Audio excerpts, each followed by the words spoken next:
લાંબા વિરામ બાદ મેઘરાજાએ વાવ થરાદ જિલ્લામાં જોરદાર એન્ટ્રી કરતા સમગ્ર જિલ્લામાં વરસાદી માહોલ જામ્યો છે।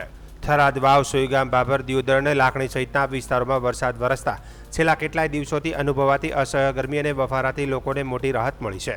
વરસાદના આગમનથી વાતાવરણમાં ઠંડક પ્રસરી ગઈ છે, જ્યારે ખેડૂતો અને પશુપાલકોમાં ખુશીનો માહોલ જોવા મળી રહ્યો છે। છેલ્લા 2 દિવસથી જિલ્લામાં ભારે ઉકળાટ અને બફારાના કારણે જનજીવન પ્રભાવિત બન્યું હતું। શનિવારે બપોર બાદ હવામાનમાં અચાનક પલટો આવતા કાળા ડિબાંગ વાદળો છવાઈ ગયા હતા અને અનેક વિસ્તારોમાં વરસાદી ઝાપટા શરૂ થયા હતા। વરસાદ પડતા તાપમાનમાં ઘટાડો નોંધાયો હતો અને લોકોએ ગરમીમાંથી રાહત અનુભવ કર્યો હતો। સુઈગામ પંથક સહિત જિલ્લામાં અનેક વિસ્તારોમાં દિવસભરના ભારે બફારા બાદ વરસાદી માહોલ સર્જાતા લોકોમાં ખુશી જોવા મળી હતી। શહેરો તેમજ ગ્રામ્ય વિસ્તારમાં રોડ રસ્તા પર વરસાદી પાણી વહેતા જોવા મળ્યા હતા। બાળકો અને યુવાનો વરસાદની મજા માણતા નજરે પડ્યા હતા, જ્યારે અનેક લોકોએ લાંબા વિરામ બાદ વરસેલા વરસાદને આવકારી આનંદ વ્યક્ત કર્યો હતો। વરસાદના કારણે ખેડૂતોમાં નવી આશા જાગી છે। ખેતરોમાં ભેજ વધતા ખરીફ પાકને જીવનદાન મળશે તેવી આશા વ્યક્ત કરવામાં આવી રહી છે। ખેડૂતોના જણાવ્યા મુજબ સમયસર પડેલો આ વરસાદ પાકના વિકાસ માટે ખૂબ જ લાભદાયી સાબિત થશે।